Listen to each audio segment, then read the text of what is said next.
Thank you. It's always a pleasure to read for the Sewanee audience. It's the best audience in the world.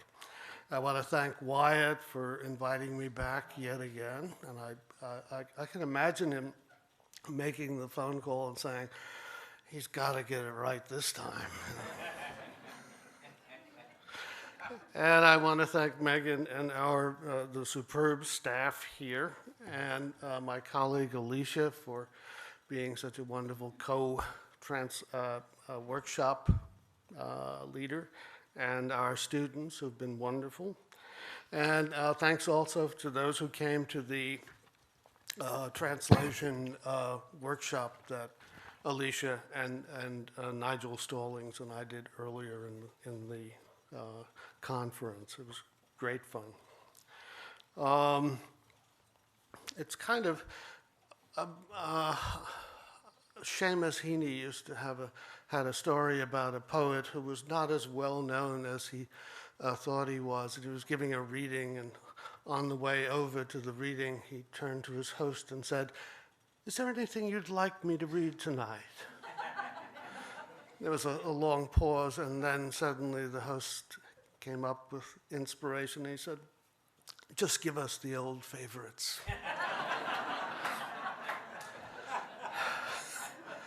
So I'm going to start reading two of the old favorites, and then I'm going to go on to some newer and even new work. The first is a poem called "Steal the Bacon." It's a poem that is set in an old farmhouse after everyone has gone to sleep and the mice come out to do their mouse thing. And they have a conversation, or there is some philosophical discussion of certain existential issues. The mice do some of the talking. I'm not going to wiggle my nose or anything. I think you'll be able to figure out when they're speaking. Steal the bacon. First Flossie, then Sean, and now Mo. Surely their brightest are bright enough to have already noticed that every morning the one who last molded elastic bones and went pouring like mercury under the molding does not return. Surely someone must wonder what in God's name ever becomes of them. Trap crushes snout and hind legs, tap out a spastic coda, diminuendo on cold linoleum, far from the muzzy warmth of the nest, that supportive nexus of sensual mouse life. Those are X's that were his eyes or hers. And doesn't anyone notice a cherished aunt or uncle's sudden vanishing act? Let's see now. Flossie disappeared one night last week. Was she the first? Was Sean? Mouse brain, why can't I keep them in order? I only know this, that one by one we seem to be drawn forward against our wills, though scampering brightly toward that narrow strip of light we all of us fear. Beyond it, the high kitchen table, delectable odors that overcome reason and prudence, blistery fragments of grilled cheese on stale crust, and the fatty bacon that somehow kills in the legend which is, whether fact or fable, the nightmare from which we would awaken. Real mice in silence rise to the subtly baited trap, not caring whether free or fated.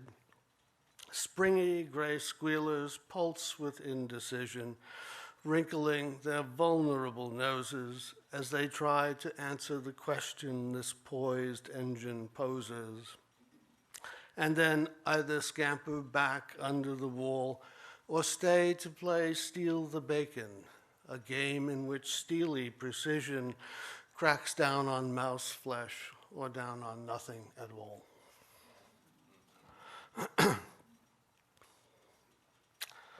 This is a poem called Just a Smack at Larkin. Philip Larkin wrote a poem, which some of you probably know, or if you've read it twice, you know it by heart probably. It goes, "They fuck you up, your mom and dad. They may not mean to, but they do. They give you all the faults they had and add some extra just for you." It seemed to be perfectly true, but on the other hand, you could make a good case in the opposite direction. So this is just a smack at Larkin. "You brushed your teeth, you washed your face. They tucked you in, your mom and dad. They really weren't all that bad. They weren't always on your case. They were as good as parents got back then and did the best they knew with such a whining shit as you."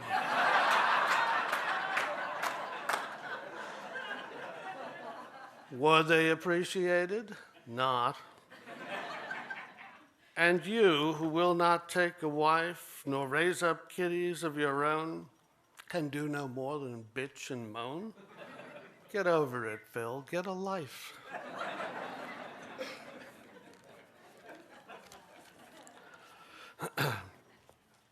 I'm going to read two more poems set in Vermont.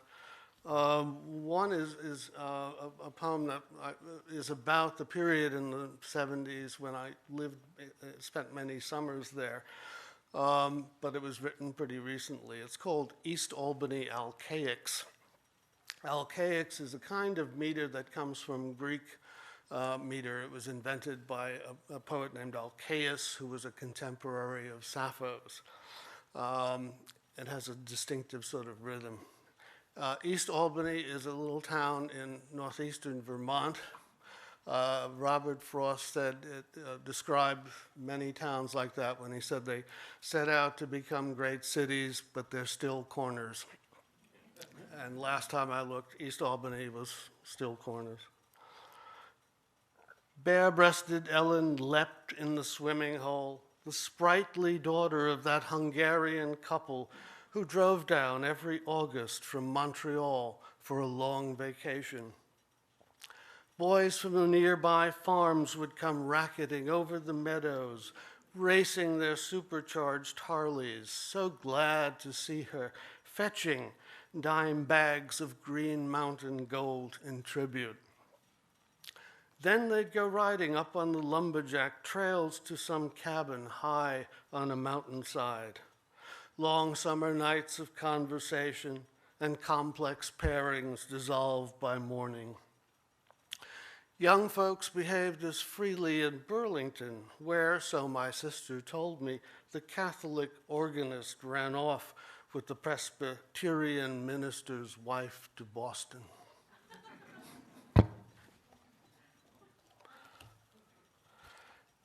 And this is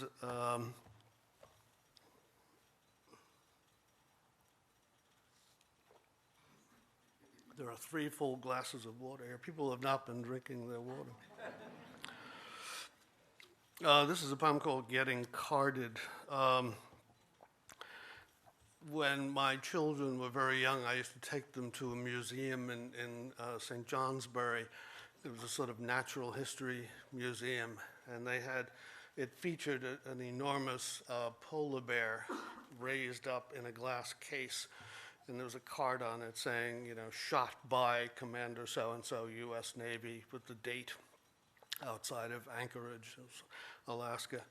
And I went back a few years ago, and there was another little card in the thing that just read, "Endangered Species." So this is Getting Carded. We couldn't know what we would lose when the endangered species sign began to turn up in our zoos. A small white card propped up on a shelf in front of the cage or pen of one selected for this honor, translated from its habitat into a compact modern flat. By what endangered or by whom, it couldn't know until too late. One day it woke up in this room where it patrols compulsively the borders of its shrunken state and stares at what it cannot see. Far dominions, other powers. Its glance keeps on avoiding ours. You wonder why it didn't learn, although, quite frankly, it seems not even to share your mild concern. Time to move on. The fourth grade class behind us wants to claim our spot and press its faces to the glass. We leave endangered and its text and wonder who'll get carded next. I think I will move into some newer poems.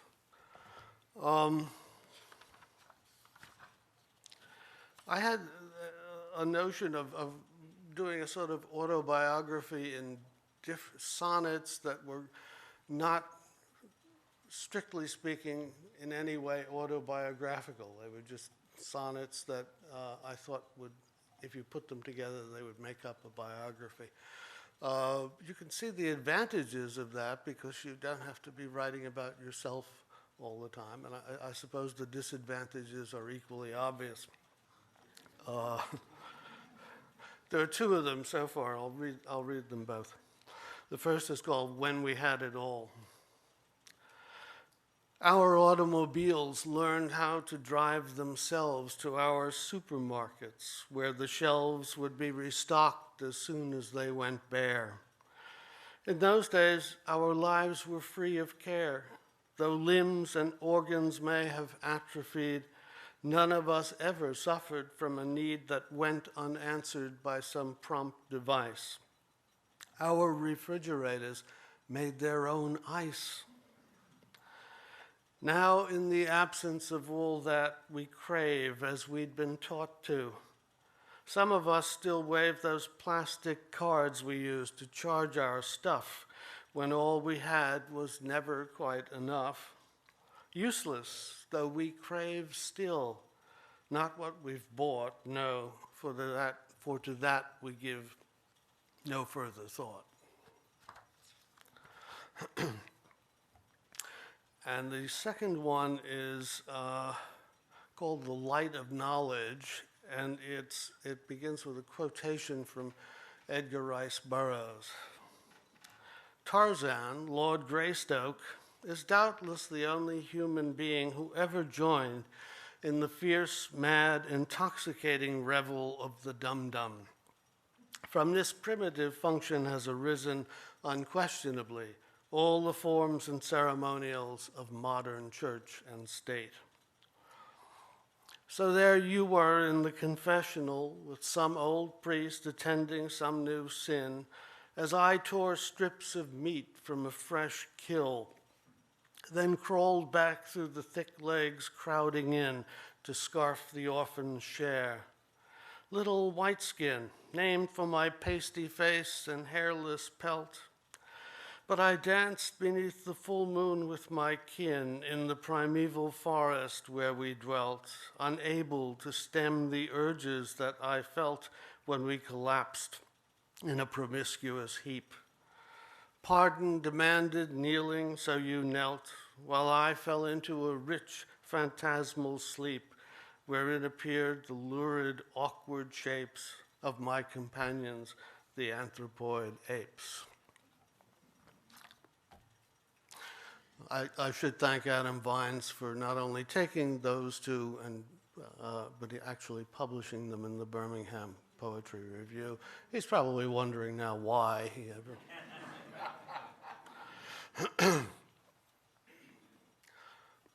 I'm going to read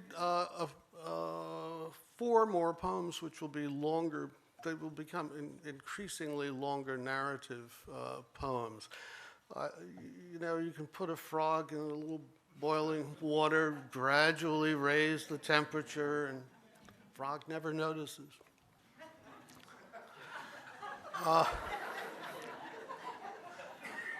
Now, it will be over.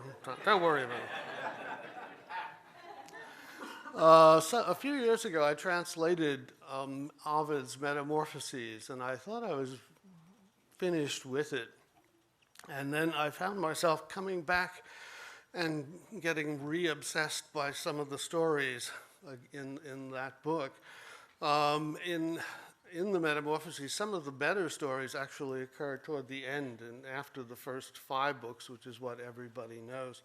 So here's a fairly late, in the sense of late in the Metamorphoses story.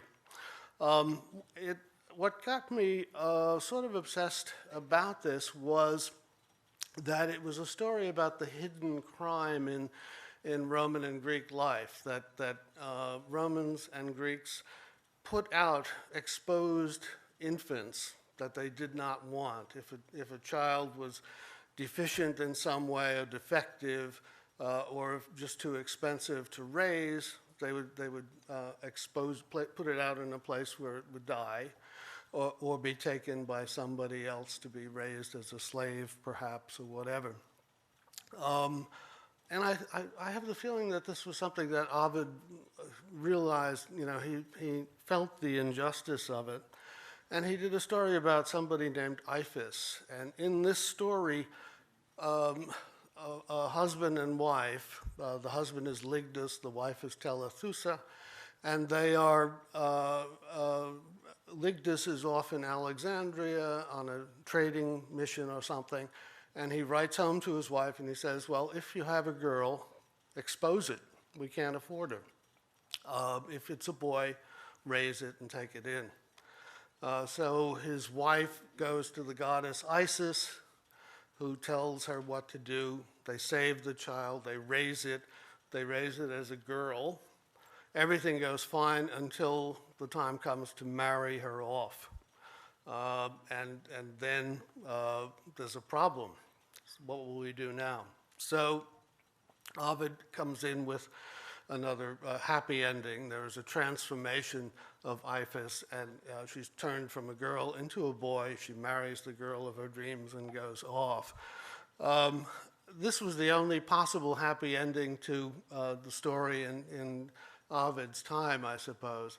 And what I tried to do was to at least fight with Ovid over the ending. Maybe we could have a more sensible kind of conclusion in which everybody would wind up happy. Anyway, it didn't work. Ovid manages to get the last word here. So I will read the story with my interruption. There's also a fragment of papyrus from Egypt that tells exactly the same story. A merchant who is off and writes home to his wife and says the same thing. If it's a daughter, expose her. If it's a son, bring him in. So that one doesn't have a happy ending. Okay, here we go. It's called News from Alexandria. Written 2,000 years ago or better, then tossed away on a papyrus heap where it lay buried until now, this letter from a trader peddling clay pots or sheep instructs his pregnant wife lest she forget her maternal duties. Know that you may keep the child if it's a boy. If not a son, well then, my dear, you know what must be done. Of course she does, for any woman knows it, even if she's not told. Use common sense. We can't afford so much as the deposit on a dowry's impossible expense. And so she must give up a girl, expose it to wild dogs and the wilder elements, unless there's no alternative. We're just too poor to let a daughter live. So Ligdus to his woman, Telethusa, who alternates between self-hating rage and cursing out her husband. It's no use, a grief arises in her she cannot assuage. What do men know of childbirth? How profuse a shower of tears rains down upon that page because of his implacable decision. That evening in bed, though, came a vision. Before her stood the shining goddess Isis, surrounded by the members of her court in full regalia. Had Telethusa's crisis summoned the goddess hither? Yes, in short. I often find a summary suffices where others might include the full report. For Isis came just as her water broke, and as the woman gasped, the goddess spoke, and what she said made Telethusa shiver. Ignore your husband, listen just to me, and when your time has come and you deliver, accept your child, whatever it may be, and bring it up. Don't sell it down the river or toss it on the midden heartlessly. If you obey me, you will not complain that money spent on me was spent in vain. She swore obedience to her defender, and in due time, as well as painlessly, she had a girl, and to conceal its gender, the nurse was told to feed my boy. Secrecy attended the swaddling of the wee pretender, whose nurse and mother always called it he. Ligdus, with a male heir now, knew bliss, and did not think or guess aught was amiss. Her father named her Iphis, my italics, a boy's name that was used by girls as well, like Tracy or like Jordan or like Alex. You may remember Pat from SNL. One wonders, though, about the phallic situation. Was there no show and tell? Did Ligdus never go along with him for an outing at the bathhouse or the gym? Deception started small, and the unwary were taken by it as it grew and grew, as Iphis did. The swift years do not tarry. Her parents realize what they must do. At 13, they arranged for her to marry the girl next door, Iantha, whom she knew, of course, a girl as beautiful as she. Both hearts are warmed by first love equally, although each has a different expectation. Iantha is inclined now to entwine. Iphis feels a gnawing desperation. There is a flaw in nature's grand design which I embody. Where in all creation is there another case as strange as mine? Poor Iphis cries.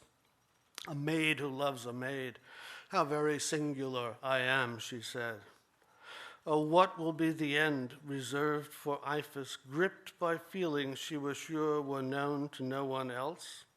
Far sharper than a knife is this passion that cuts right down to the bone, but leaves me with the loneliness my life is, like weeping Niobe transformed into stone, doomed like Oedipus. Will I get my own complex for loving someone of the self-same sex?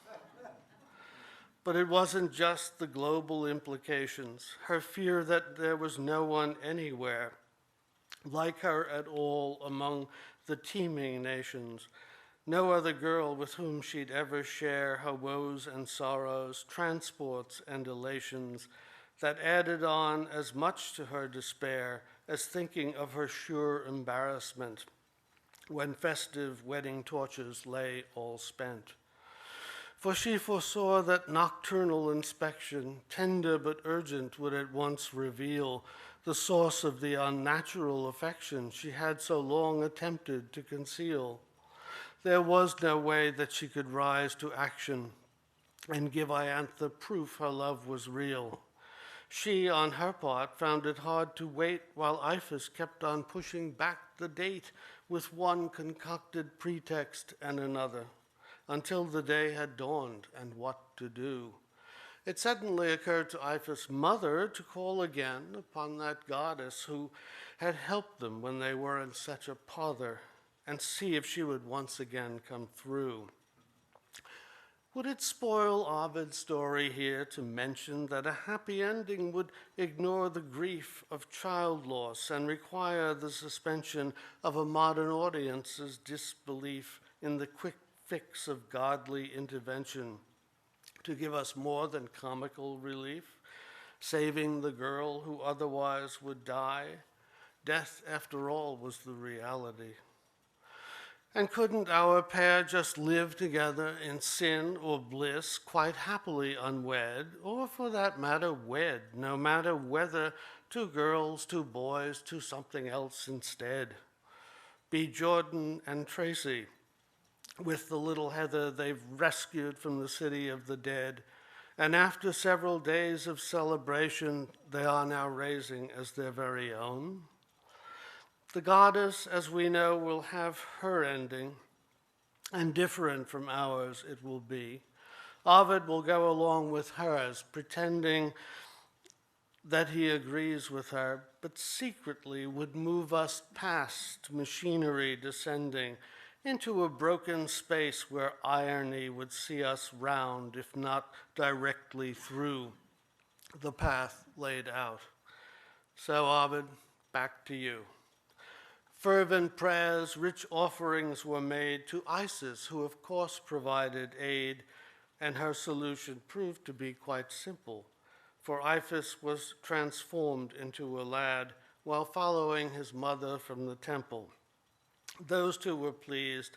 Iantha too was glad, who noticed on his chin a lovely dimple she could have sworn that he had never had before, a charm she would explore at leisure when the time came, as it soon would, for pleasure.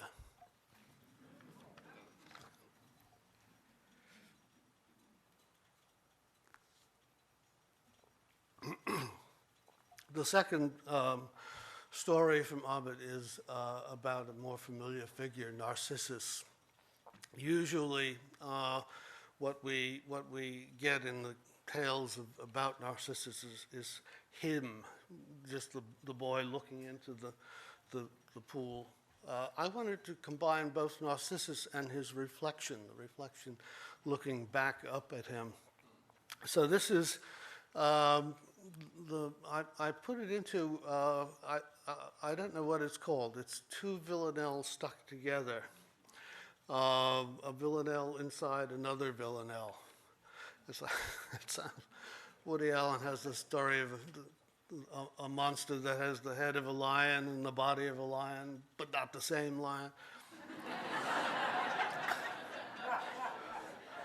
So this is a villanelle something, maybe a villanelle redoublé. If Louis Turcot were here, we could ask him. And they have the same rhyme scheme, only reversed. So this is called Narcissism for Beginners. And there will be two voices. When I first looked in on what was looking out from the pond's surface while lying on my pier, I only saw what I could not live without. Nothing is harder than to seem sincere. Nevertheless, I most sincerely doubt that I could be other than as I appear. The lower lip that plumped up into a pout was my undoing. That and his not quite leer when I first looked in on what was looking out. Until that autumn when the pond is sere, I must be always ready to put out. Nothing is harder than to seem sincere. There's not a moment when I don't think about the moment when I whispered in his ear, I have just seen what I cannot live without. I often wish, hearing him draw near, that I could have crossed eyes or a pig's snout so I could be other than as I appear. This is my love, although it dare not shout its name or speak it even. That much was made clear when I first looked in on what was looking out. Is he my slave, then, or my overseer? Some kind of genius or a common lout? Nothing is harder than to seem sincere. Others learned early, and so they knew throughout their lives what they must cherish and revere. But I just saw what I could not live without. Perhaps, as he thinks, he is just as dear to me as I to him, I as devout. How could I be other than as I appear? I've lived beside the waters and known drought. My thirst was once sated with a single tear when I first looked in on what was looking out, and only saw what I could not live without.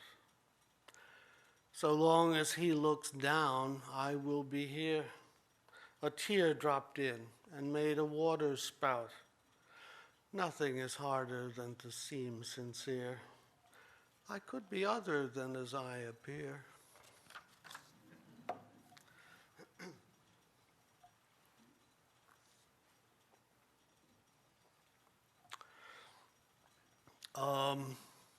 This next poem brings us to the 20th century. It's called From Koganovo, 1962. I often think in Octobers of the year of back in 1963, when in October there came a weekend when it occurred to me that I was not going to get up the next Monday to go back to school, that we would all be incinerated in nuclear destruction. That was the weekend of the Cuban Missile Crisis, when Kennedy and Khrushchev were busy threatening one another. In 1961, however, Robert Frost had gone over to the Soviet Union on what was he thought of as a diplomatic mission. He was going to meet Khrushchev, sit down with them, talk to him man to man, and straighten things out.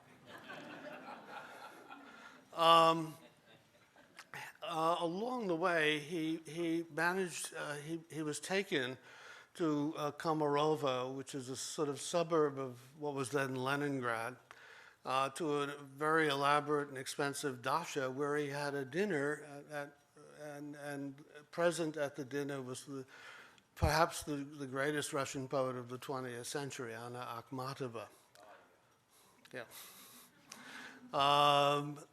Frost knew very little about Akhmatova, hardly anything at all. Akhmatova seems to have known a bit more about Frost. And you had a meeting between the most honored American poet of the 20th century and Anna Akhmatova, who had been persecuted by the Soviets from 1918, when the Bolsheviks killed her first husband. They put her son in the gulag twice. She was shamed in the newspapers, driven out of the Writers' Union. By 1961, she was being allowed to live a reasonable sort of life in Leningrad. In 1962, she wrote a letter that was an account of the meeting that she had with Robert Frost to a friend, and I've sort of drawn on that for the poem. She mentions at the end of the poem a reference to the prize. In 1962, both Akhmatova and Frost were up for the Nobel Prize. They were supposed to be the ones that would get it. And you may remember that in 1959, Pasternak had been given the prize and was told that if he left the Soviet Union to go get it, he wouldn't be allowed back. So this is from Koganovo, 1962. Two opposites, each in a wooden chair, I'm sorry, let me do that again. Two opposites, each in a wicker chair, Grandfather Frost and I. Could our nations not have produced a less unlikely pair of poets unlike in their situations? That almost sounds like something he would say, given the chance, a chance he would be given, with all the honors that have come his way. Did he imagine that I really live in the dacha where he found me? Or understand what my life has been like? Wasn't it clear that our meeting had been wholly planned by those in charge? Could I have said, my dear, you are your president's honor-laden guest, the apple picker, picking one last apple before you sleep? My writing was suppressed, while yours received all that a grateful people could offer up to someone not yet dead. All fame, glory, accolades, distinction. My poems cling to their lives by the thread of memory, fraying toward the extinction they've been rehearsing as the years went by, when no one was allowed even to mention my name in print, and my poems and I cooperated to avoid attention. Some still exist, others have been burned by the responsible organs of the state, or were copied out and given to be learned by those who would be executed later. You've always had the freedom to make free, and yet you write as though somehow you hadn't. The strong are saying nothing till they see. But over here, the strong are always prudent, for long ago the strong learned not to speak until the strongest raised his hand and voted. Theirs is a concentration that the weak, whose speech may be ignored as it is noted, can somehow never manage to achieve. The weak are free in their own estimation, and may smile back at smiles meant to deceive, discern the censure and the long ovation when right is suddenly transformed to wrong and wrong to right. Who understands survives. There is no point in envying the strong, who like us must confess to double lives. But here we are, two poets of our time, each one a cipher really to the other, two old people, practitioners of rhyme, sitting in our wicker chairs together. Perhaps we're really not that unalike at all. The curtain that so long ago ascended on our age is now about to fall after the toasts and banquets have all ended. It's said that we are both up for the prize. Let him have it then. My doctors have forbidden me to travel. My health, you see. They advise especially against a trip to Sweden. And I'll finish with a poem that's in 7 parts. It's called From Certain Footprints Found at Laitoli. Laitoli is in Tanzania. About 20 years ago, a student of Mary Leakey's was walking along, and he noticed what turned out to be a path about 30 yards long, full of tracks. And when they began examining it closely, they realized that the tracks were hominid tracks mixed in with the animal tracks. And the likeliest guess is that it was Australopithecus, a male, a female, a child, and possibly a baby on the female's hip. The poem tells the story of both the discovery and what they may have been doing, as near as I can sort of reconstruct it. And it's written in 16-line sonnets that are couplet sonnets. The last line of each sonnet becomes the first line of the next, and the last line of the poem is the first line of the poem. All right. Okay, From Certain Footprints Found at Laitoli. We may imagine they still stroll along, singing perhaps their wordless little song, the female smaller maybe than the male, and yet another with them on the trail that leads them either to or back from water. The child who may be this pair's son or daughter, as though to measure up to herself grown, steps into footprints that are not her own. Their tracks, laid down 3 million years ago, abruptly end in 80 feet or so, the record of their outing being kept by the volcanic ash in which they stepped, heel before toe as they went on their way, doing what they might do on any day. And if the course they chose wanted correction, their path extends in only one direction. Their path extends in only one direction, and etched into its interrupted section are indications by which we discover sizes and shapes, lengths of stride, whatever aspect successive footprints may reveal. A depression in the far side of a heel shows that the female carries extra weight on one hip, altering her normal gait. What but an infant can be made of this? And then abruptly, something seems amiss. She halts, pauses, and turns left. Does she sense a difference that makes a difference? Her momentary doubt is one we share, though without knowing what has stopped her there, till she continues. We watch while they recede before us now as signs we've learned to read. Before us now, as signs we've learned to read into and out of, it is they who lead and we who follow haltingly to trace the lineaments of their unhurried pace, our feet stumbling as theirs impress the warm ash with recovered carelessness, heel before toe, until the trail is discontinued, nada, nil.